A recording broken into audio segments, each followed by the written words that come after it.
All right, so welcome to another edition of Beyond the Stack, and this time we have with us Mr. Woodruff Woods, or I guess, what do you want to be? What do you want to be known as? First of all, You can call me Woodruff Woods if you really would like. My real name is Darren. I don't use it very often on my channel, but I don't mind that people know who I am.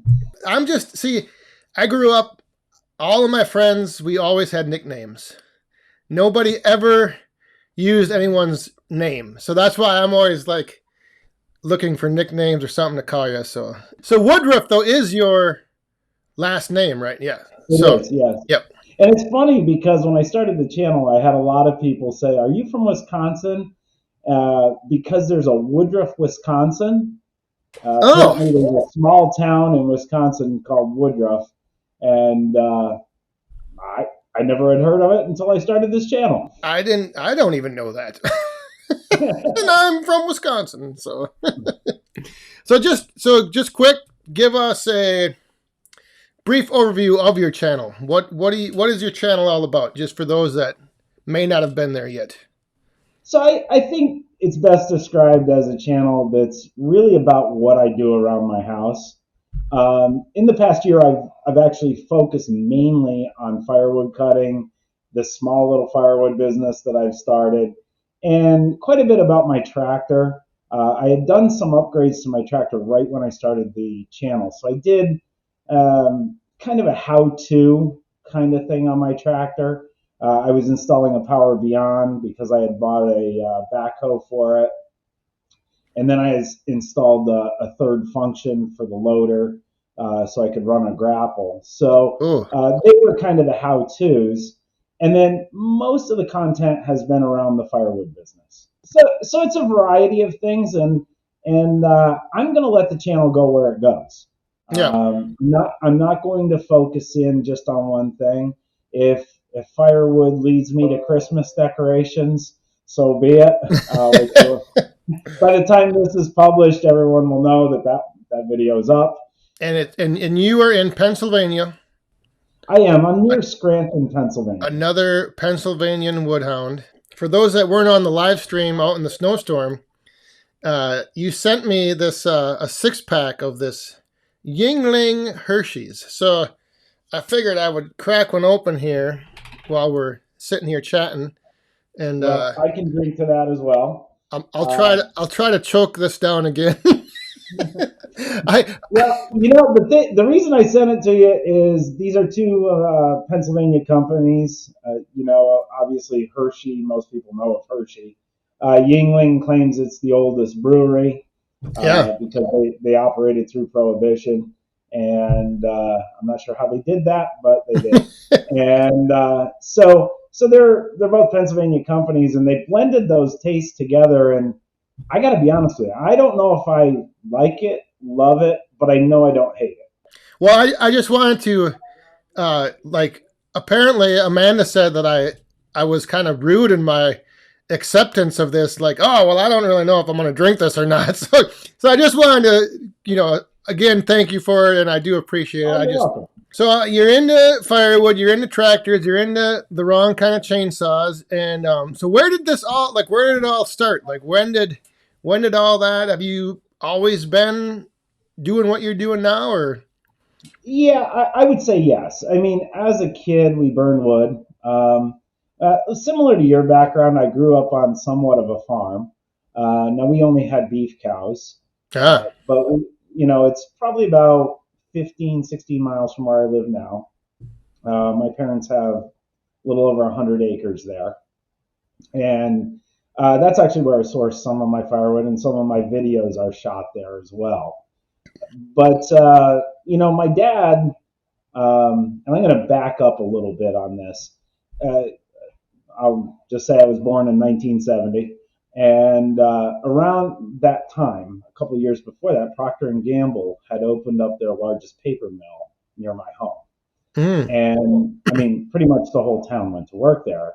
And the people that didn't work there tended to work in something supportive of that business. So my dad was actually employed by Bendix Aerospace, which is now owned by, I believe, Honeywell. But he had been laid off. and he went to work in the forestry industry.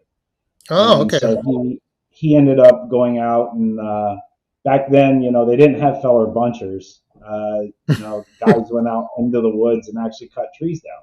Yeah. And so a lot of what I learned from him. And even to this day, he will occasionally tell me something, and I'll be like, "Geez, I didn't know that." And I know he how that knows more goes. than I think, right? And so yeah, I've been around this my entire life. As far as heating my home with wood, uh, probably only the past 15 to 20 years have I done that. The My first home didn't have a fireplace or a stove or anything, so it's really been Yeah. this home that I've done that with. And so how much do you burn a year then heating? It's varied over the years. I had, and I don't think I should probably name the the actual stove, but because I don't have much good to say about it. But I bought this stove, and I was kind of sold on it. The guy told me, oh, it works through convection, and well, yeah, it works through convection, which means it sucks in a lot of air. So so I was burning like 10 cords a year Oh, for wow. fireplace. Um, Now I have a Regency, which I really think is great.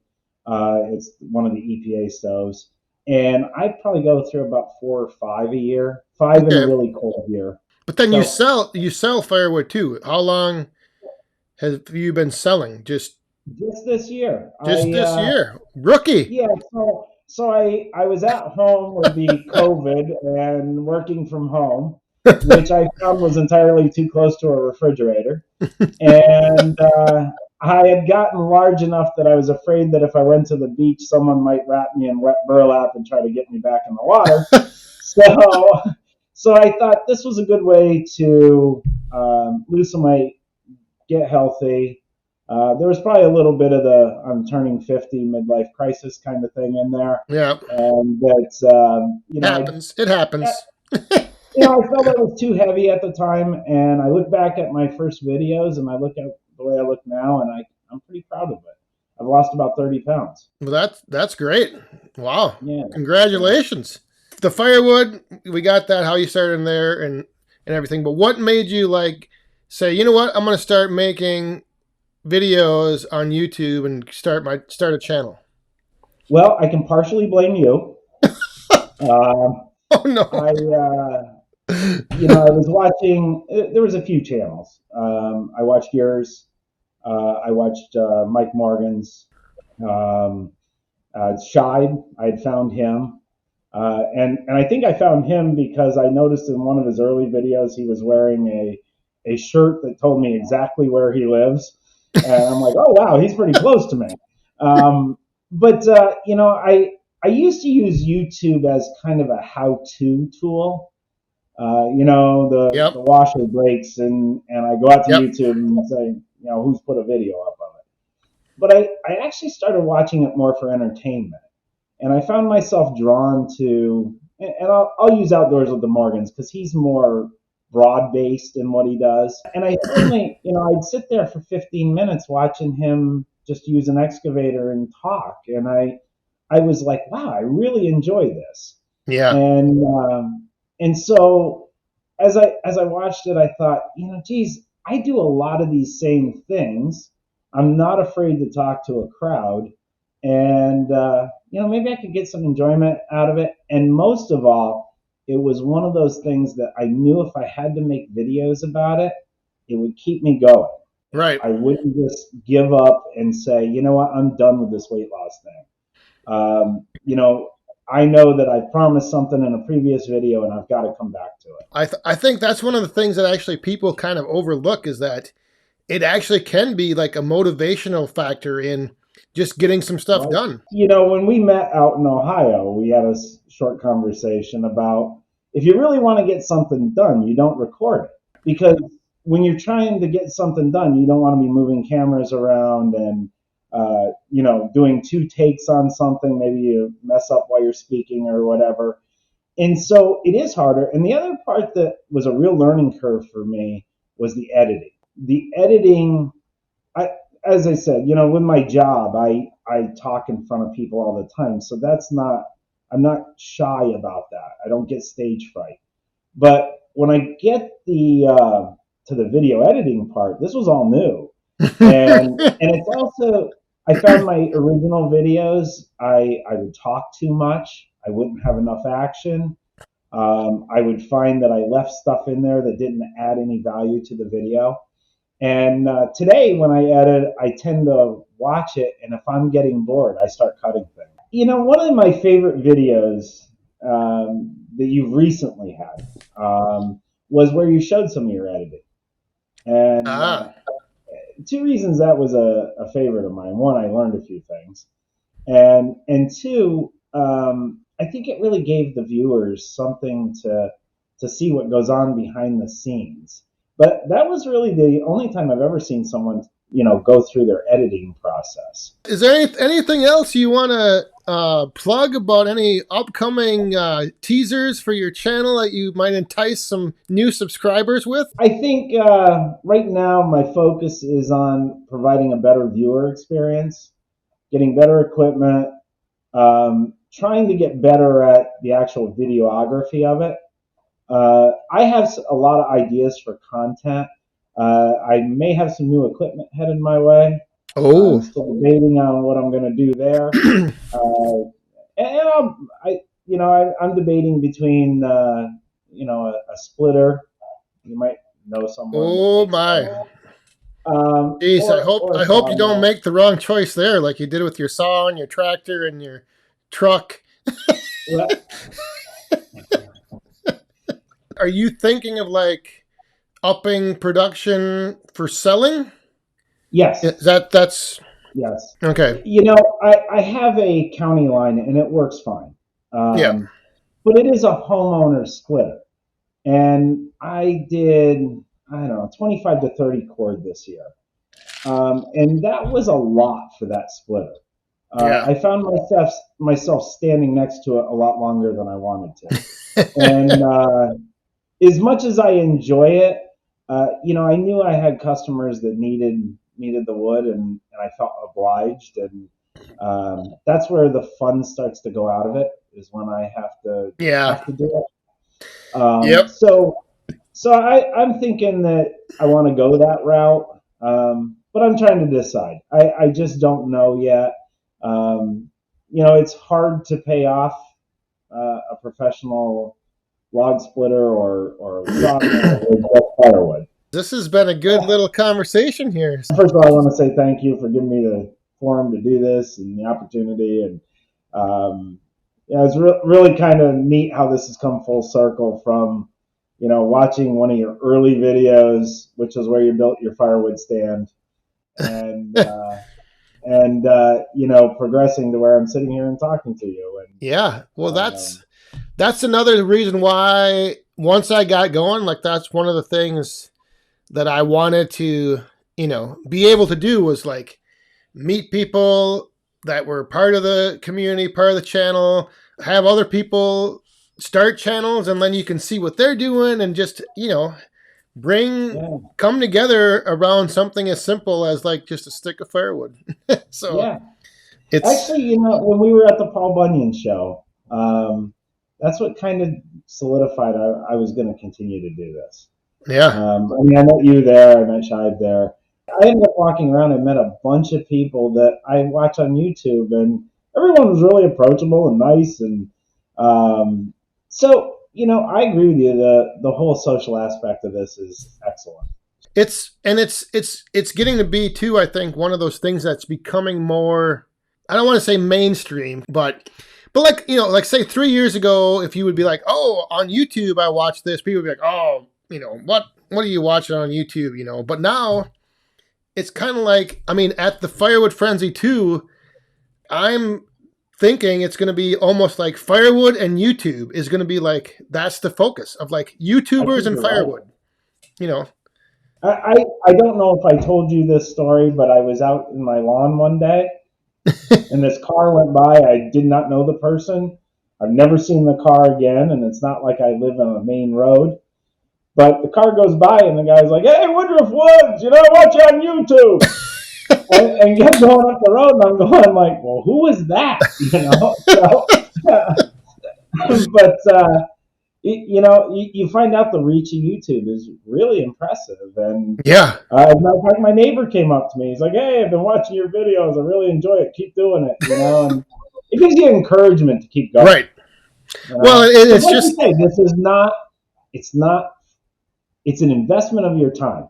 right. From making the video to editing the video to following up to responses to thinking about what you're going to do next. And I think you have to love it if you're going to do it. And you just have to keep with it. I recently found out that in the Revolutionary War, that there was a battle near where I live, which is the Battle of Wyoming, and there was a bunch of farmers that were killed as the British had employed the Mohican Indians, or Native Americans, using proper terminology today, but at the time they were considered Mohican Indians. And they had come through where my house is today, and they killed the family here.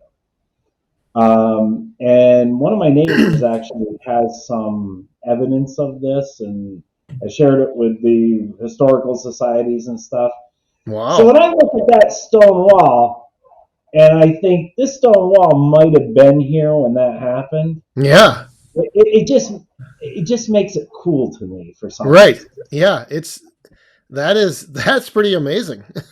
Wow. Yeah. So wow. yeah, it's just kind of neat, and and that's what I mean when I said earlier, I'm going to let the channel go where it goes. Yep. And I found that some people liked that little piece I did on stone walls, and I started reading some more about it, and my parents have some good stone walls, and I think I'm going to have the opportunity to maybe, I don't know, educate some people on the meaning of some of these stone walls and why they were there and how it happened. And my one teaser on it is, it's related to firewood. Oh, wow. Well, those things are like you touched on it where you said, like, you don't realize how intricate and how much work went in to building those things. Well, stay tuned and I'll tell you how it's related to fun. All right. Well, I can't wait. So thanks again, Mr. Woodruff Woods. Appreciate you coming on, and good little chat we had here. Great. It's really great. You do a great job. My hat's off to you. You do a wonderful job with your channel, and you do a wonderful job for this community. You are clearly one of the leaders in it, and you take that leadership seriously, and you share in the success with everyone, and I appreciate that. Well, thank you. Yeah, I just enjoy it. I don't, this is what's fun. Like, making the videos is fun, and meeting people and doing this is a lot of fun. So sure is. All right. So are you comfortable doing the sign off to the videos like I do? Do you know what that is? I'm sure you do. I know the part where you say, "Be safe and be cool." Well, it's actually stay safe. Stay safe. And then you have to have fun. Oh, okay. And then stay safe, have fun, and be cool.